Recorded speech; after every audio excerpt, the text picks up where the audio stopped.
Om Shanti.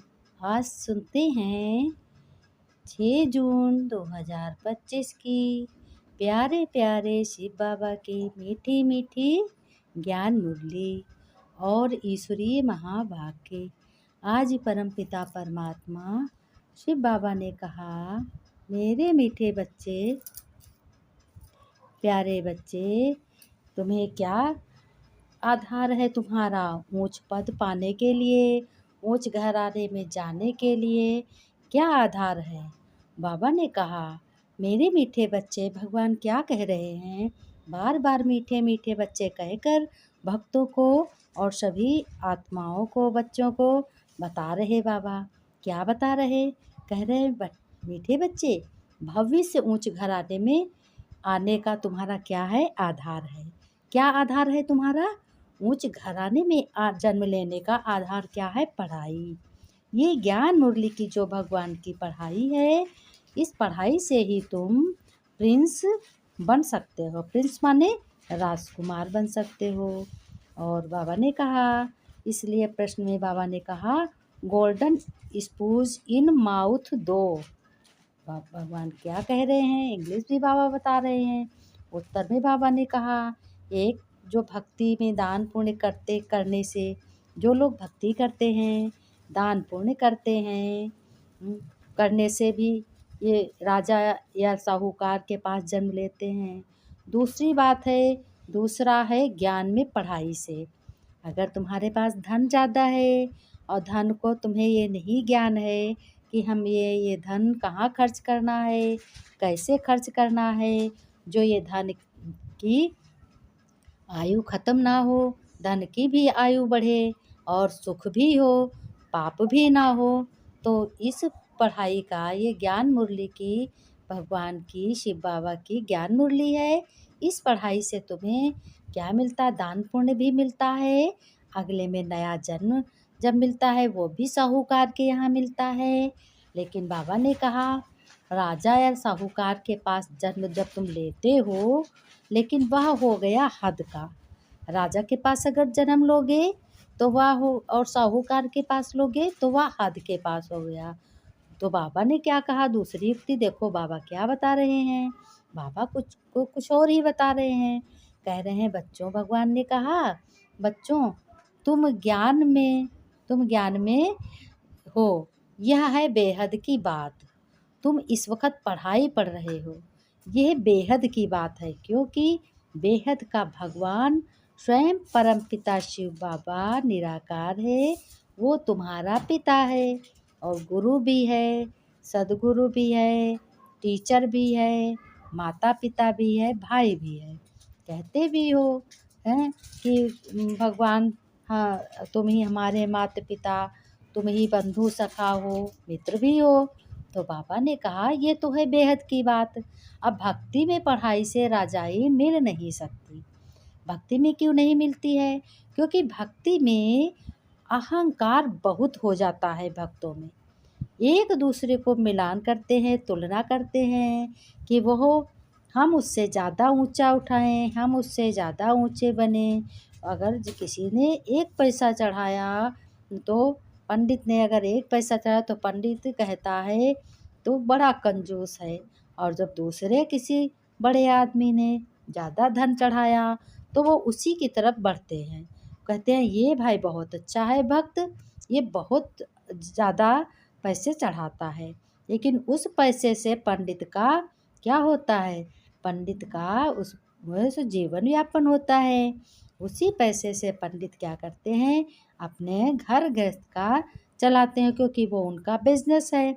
Business में जो कुछ भी रोकड़ मिलती है उससे अपना निर्वाह करते हैं, परिवार की देखभाल करते हैं, खाते पीते हैं। इसलिए बाबा ने कहा, वो है हद की कमाई। और यह जो तुम्हारा है, ये तुम्हारा ज्ञान है, ये है बेहद की पढ़ाई। तो बेहद की पढ़ाई में तुम क्या करते हो? बेहद की पढ़ाई में तुम, हद की पढ़ाई में बहुत अंतर है। बेहद की पढ़ाई से और हद की पढ़ाई से बहुत अंतर है। अब कौन सा अंतर है भगवान बताते हैं। कहते हैं, बच्चों, तुम्हें बहुत अंतर है। इसमें तुम क्या करते हो? तुम अपना बहुत भाग्य ऊंचा बनाते हो। क्या बनाते हो कि एक तो तुम्हारा बाप भगवान है, स्वयं परम पिता है, जिसके पढ़ने से पढ़ाने से तुम तकदीरवान बनते हो। दूसरा पॉइंट है कि तुम जब पढ़ते हो तो तुम रज़ाई पाते हो, भगवान की गोद पाते हो, सुख पाते हो भगवान से ना। तो भगवान ने कहा तुम जो सुख पाते हो वो तुम बहुत ही तुम तकदीरवान हो जो पाते हो।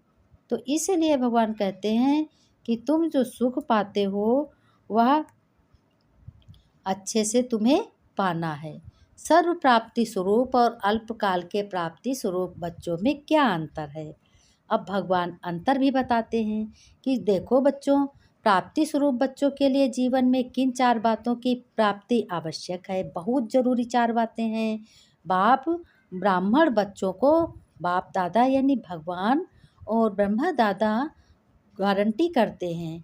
कौन सी गारंटी करते हैं? अब वे भी भगवान बताएंगे कि बच्चों से कौन सी गारंटी करते हैं। अविनाशी खजानों को कैसे बढ़ाना है। भगवान बता रहे हैं अविनाशी खजाने जो दिन रात बढ़ते हैं।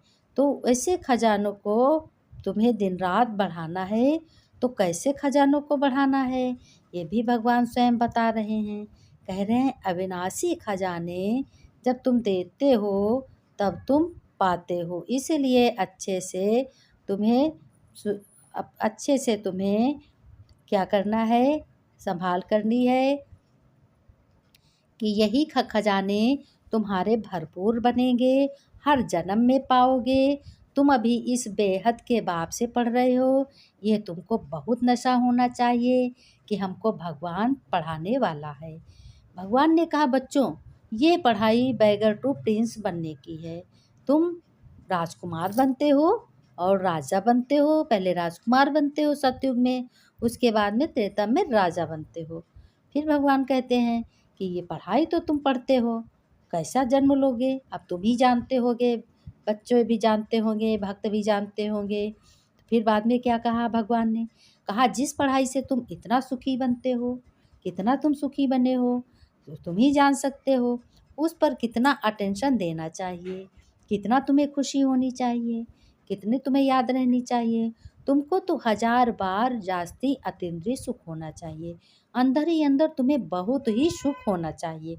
अब क्यों सुख होना चाहिए वो भी बाबा बता रहे हैं। भगवान क्या कह रहे हैं? क्योंकि तुम बच्चे अभी सारे विश्व के क्या बन रहे हो? मालिक बन रहे हो।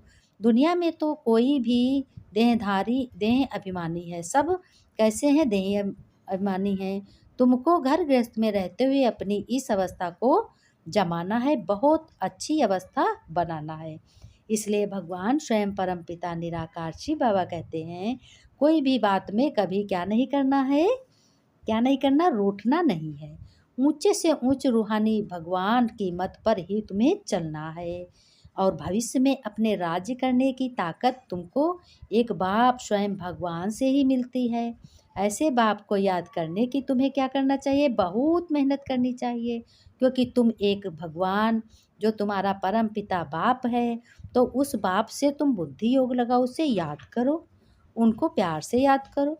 अब प्यार से याद करते करते अपने कर्म करो। इसलिए बाबा कहते हैं कि करते करते हम कहाँ जाएंगे? घर शांति धाम जाएंगे। बाबा ने कहा देखो मीठे बच्चे, भविष्य उच्च घराने में तुमको जाना है। क्योंकि उच्च घराने में जाओगे तुम्हारी तकदीर बनेगी। किससे तुम्हारी तकदीर बनेगी? इस ज्ञान मुरली से बनेगी। अब कौन बनाएगा? तुम्हारा भगवान बनाएगा। लेकिन भगवान ने एक बात और कही, शिव बाबा ने कहा कि अगर मैं मुरली में तुम सुनते हो, अगर मेरी श्रीमत पर नहीं चलते हो तो कैसे तकदीरवान बनोगे? ज्ञान मुरली का एक एक शब्द तुम्हें धारण करना पड़े। एक एक शब्द धारण करके खुशी हो, उस खुशी को अपने शेयर करो एक दूसरे से। बताओ कि भगवान हमें मिला है, भगवान से हमें क्या क्या मिला है, कौन सुख मिला है। इस तरीके से बातें करो, भगवान स्वयं खुश होते हैं। और वो तो चित्रगुप्त है ना। ये ब्रह्मा दादा ने कहा कि भगवान चित्रगुप्त है, भगवान को इन आँखों से नहीं देख सकते ना। भगवान ने कहा ये कौन सी आँखें? दिव्य नेत्र की, नयन दिव्य नेत्रों से तुम देख सकते हो। तो बाबा कहते हैं तुम दिव्य नेत्र से देख सकते हो, एक भक्ति में दान पुण्य, दूसरा ज्ञान है पढ़ाई। लेकिन जन्म हो गया, वहाँ जन्म हो गया। अब जन्म क्या है? देखो, रोने का नाम नहीं है, रोने की दुनिया ये वहाँ है हर्षित रहने की दुनिया। सतयुग पहले जब तुम जाओगे तो सतयुग में जाओगे तो वो रोने की दुनिया नहीं है। मुरली सुनते सुनते, धारण करते करते, आनंद मुरली का लेते लेते, भगवान ने कहा लेते लेते मुरली का शरीर छोड़ोगे, नाम लेते लेते, क्योंकि भगवान की पहचान मिल गई, क्योंकि वो भगवान तुम्हारा पिता है और वो तुम्हारा गुरु है, भाई है और दोस्त भी है, टीचर भी है और पालना करने वाला माता पिता भी है। तो बाबा ने कहा जब तुम ये चीज़ समझ गए हो, समझ जाओगे, एक दूसरे को भी बताओगे अपना हौसला, अपना अनुभव तुमने क्या पाया है, तो तुम्हारा जन्म कहाँ होगा? सतयुग में होगा। वहाँ रोने की दरकार नहीं है, वहाँ है हर्षित रहने की दुनिया, वह खुश रहने की दुनिया है, सुखी रहने की दुनिया है। कैसे शोभनिक हंसमुख बनाते हैं, सतयुग के चित्र देखो कितने हंसमुख बने हैं, कितने शोभनिक हैं, कितना अच्छे सुंदर बने हैं। वह फीचर्स तो यहाँ निकल ना सके, वो नहीं किसी के चेहरे पे है। बुद्धि से सभी समझते हैं, इन जैसे चेहरे देखने में आते हैं। तुम मीठे मीठे बच्चों को अभी तुम्हें याद आई है, भगवान ने कहा कि भविष्य में अमरपुरी के हम प्रिंस बनेंगे। इस मृत्यु लोक, इस भंभोर को आग लगनी। ये कलयुग क्या है? ये मृत्यु लोक है। सिविल वार में भी एक दो को मारते कैसे हैं, किसको हम मारते हैं वह भी पता नहीं पड़ता। हाहाकार के बाद जय जयकार होनी है। तुम्हारी विजय, बाकी सबका विनाश होगा। तुम बच्चों की विजय होगी, क्योंकि तुम रुद्र की माला में पिरोकर फिर विष्णु की माला में पिरोए जाओगे। अभी तुम पुरुषार्थ यानी सेवा करते हो। अपने घर जाने के लिए तुम क्या करते हो? तुम मेहनत करते हो। भक्ति का कितना फैलाव है। जैसे भक्ति, जैसे झाड़ के अनेक पत्ते होते हैं, वैसे भक्ति का फैलाव हो गया। बीज है ज्ञान, बीज कितना छोटा है, बीज है शिव बाबा। इस झाड़ की स्थापना, पालना और विनाश कैसे होता है, भगवान बताते हैं। ये तुम जानते भी हो। ये वैरायटी धर्मों का उल्टा झाड़ है। दुनिया में एक भी नहीं जानते। अब बच्चों को बहुत मेहनत करनी है, बाप को याद करने की, तो विकर्म विनाश हो। वह गीता सुनाने वाले भी कहते हैं कि मन मना भव, मुझे याद करो। भगवान ने कहा सब देह के धर्म छोड़ अपने को आत्मा समझ, भगवान निराकार स्वयं शिव बाबा को याद करो। मनुष्य इसका अर्थ थोड़ी ही समझते हैं। वह है ही भक्ति मार्ग, ये है ज्ञान मार्ग।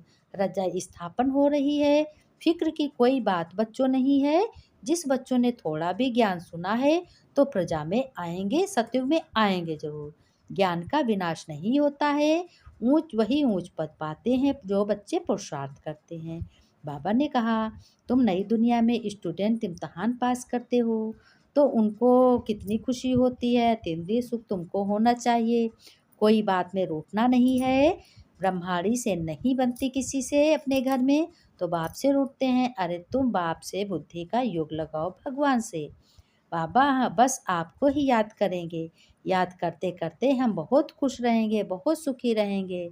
बाबा याद करते करते हम अपना घर का सारा काम करेंगे, आपकी याद करेंगे और सफलता को प्राप्त करेंगे। बाबा ने कहा मीठे मीठे सिक्के लदे बच्चों प्रति माता पिता बाप दादा का याद प्यार, गुड मॉर्निंग। बच्चों ने नमस्ते की, हम रूहानी बच्चों की रूहानी बाप दादा को याद प्यार, नमस्ते नमस्ते, गुड मॉर्निंग बाबा, शुक्रिया। धारणा में बाबा ने कहा सदा हर्षित मुख रहना है, चिंता नहीं करनी है। तुम शिव बाबा के बच्चे हो, अपनी अवस्था को बिल्कुल परफेक्ट बनाओ। अहंकारीपन छोड़ो, इस पुराने घर से ममत्व निकाल देना है। वरदान में कहा मनन शक्ति द्वारा अपनी बच्चों बुद्धि को शक्तिशाली बनाने वाले तुम मास्टर सर्वशक्तिमान भव, सर्वशक्तिमान हो। ऐसे ज्ञान में तुम स्मृति की शक्ति, तुम्हारे द्वारा सर्वशक्तिमान बनो। रोज तुम भगवान को टाइटल मिला है, स्मृति लाओ और मनन करते रहो। तुम्हारी शक्तिशाली बुद्धि के ऊपर माया का वार कभी नहीं हो सकता, परवश नहीं हो सकते, क्योंकि माया सबसे पहले व्यर्थ संकल्प वाणी द्वारा बुद्धि बेचने का साधन ही है मनन शक्ति। स्लोगन में बाबा ने कहा आज्ञाकारी बच्चे ही दुआओं के पात्र हैं। दुआओं का प्रभाव दिल पे पड़ता है। बाबा ने कहा दुआओं का प्रभाव दिल पर ही पड़ता है। दिल पर कैसे पड़ता है? बाबा कह रहे हैं कि देखो दिल पर पड़ता है दुआओं का प्रभाव। दुआ तो सदा संतुष्ट रखता है। बाबा ने कहा ओम शांति। इशारों को समझो। ज्ञान मोती है, ज्ञान अंजन है, ये ज्ञान अंजन भी है क्योंकि ज्ञान के नेत्र बन जाते हैं। ज्ञान भोजन भी है, ज्ञान अमृत भी है। बाबा ने कहा ओम शांति। ओम शांति। खुश रहो, मुस्कुराते रहो, खजाना खुशी का लुटा